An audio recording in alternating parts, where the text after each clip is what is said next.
Hey guys, I need to ask you an honest question. How can you not love this face? It's a baby bunny! Hello. You want down?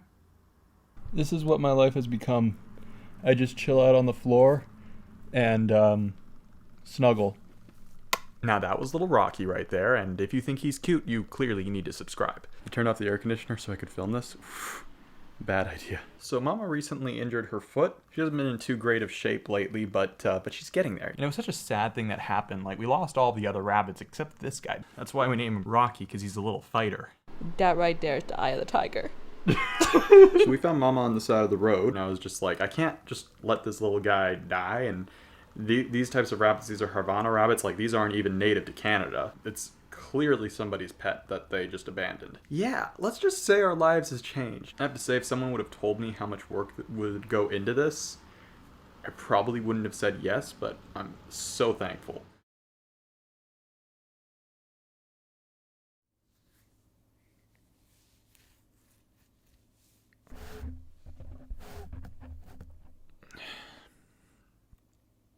So, this past Friday we took Fuji to the vet just to get a good checkup on her. I thought that maybe she had dislocated her leg, or maybe there was something that was up.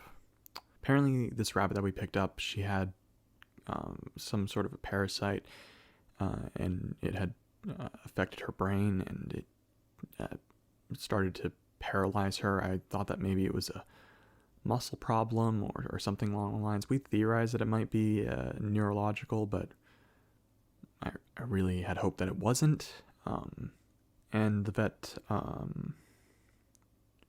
told us that she recommended that we put her down. So we did. 6 weeks.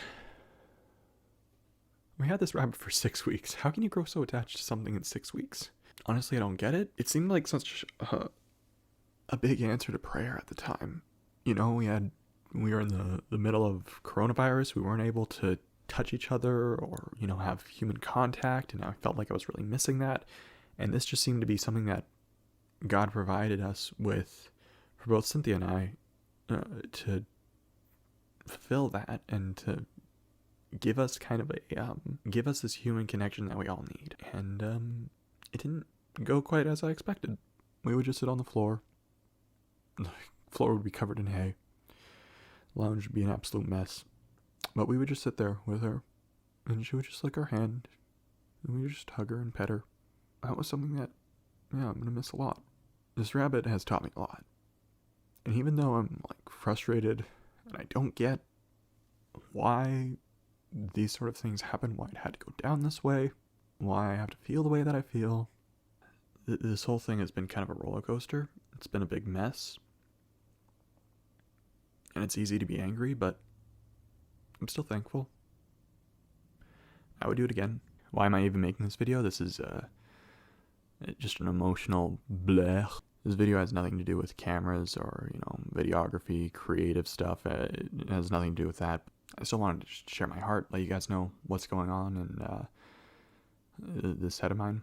It sucks. And right now, with coronavirus and the number of people that are dying, and I've had friends that have had great loss, that have lost their parents or their children. There's been a lot of loss in the past couple months, and it's a lot of people just grieving.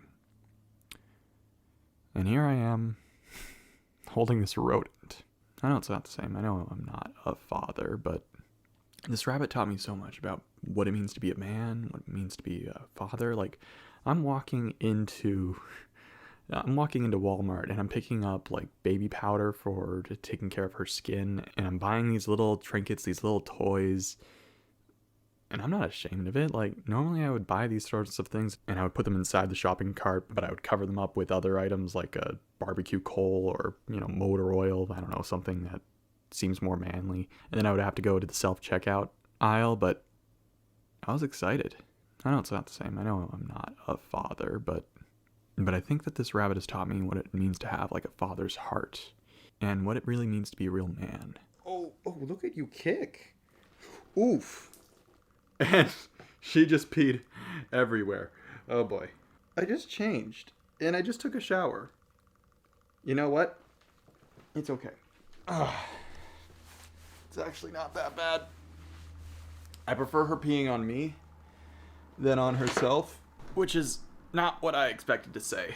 As someone who is 21, not expecting to take care of any children, can barely take care of himself, never expected to say that I want something to pee on me because I don't want them to pee on themselves. And these are things that I will take away from this experience, and these are things that I thank God for. Even though I really want to tell him to f*** off, because, like, why did he do that? Why did he make me feel so attached to something and then just take it away? But he's done this for a good reason. I'm not gonna bullshit. I have no idea what that reason is. Like I said, I learned a lot. I keep on thinking that there's some way that I can take this and make a lesson out of it for you guys, or tell you guys something that relates to what this channel is actually supposed to be about, but it just doesn't feel right. I don't expect this video to go well. I don't expect people to really share it. Listen, I don't know. My channel is very young. I'm not even in the double digits of subscribers yet. What am I even doing? This was supposed to be an introduction for something else. I will be using pieces later on for some other video that I'm going to be working on for not this week, but the following week. Just didn't seem right. I felt guilty about using it in that way. I know this video is very different from what I normally make. This video has nothing to do with creativity or videography, cameras. It has nothing to do with that. I just wanted to share my heart, guys. And maybe this isn't the right place for it. Maybe it's the perfect place for it. I don't know. But I'm just going to post it, and we'll see what happens. Thank you guys so much for watching this video, and take care.